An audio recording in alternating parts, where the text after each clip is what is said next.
அன்பாகவே இன்று தாய் திரு அவையானது புனித பவுல் மனமாற்றமடைந்த நாளை விழாவாக கொண்டாடுகின்றது.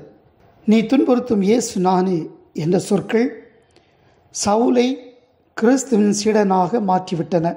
இங்கே இயேசு தம்மையும் தம்மீது விசுவாசம் கொண்டவர்களையும் ஒன்றாக்கி கொண்டதை பவுல் முற்றிலும் புரிந்து கொண்டார். நாமும் இயேசுவோடு இணைந்து பயணிக்க அழைப்பு விடுகின்றார் புனித பவுல் தன்னுடைய வாழ்க்கையின் மூலமாக. அவர் சவுலாக இருந்து ஒரு யூத மறையை பின்பற்றிய பொழுது கடவுளின் திருச்சபையை எவ்வளவோ துன்புறுத்தி ஒழிக்க முயன்றார்.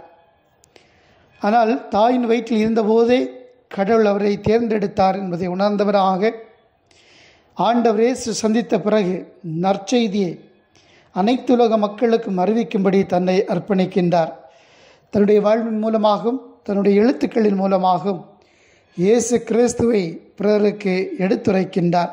புனித பவுலே கூறுகின்றார். 1 தீமோத்தேயு 1:13 அவர் கூறுகின்றார், நானோ முன்னர் கடவுளை பழித்தேன், திருமறையை துன்புறுத்தினேன், கொடுமை புரிந்தேன், ஏனெனில் விசுவாசத்தை பெறாத நிலையில் அறியாமையால் அவ்வாறு நடந்து கொண்டேன் என்று அவரே கூறுகின்றார்.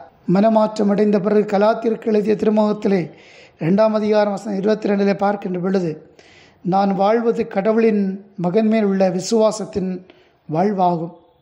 இவரை என்மேல் அன்பு கூர்ந்தார், எனக்காக தம்மையே கையளித்தார் என்று கூறுகின்றார். கத்தோலிக்க திரு அவை இன்று வளர்ந்திருக்கிறதென்றால் சவுல் பவுலாக மாறியதன் விளைவாக என்று கூட நாம் கூறலாம்.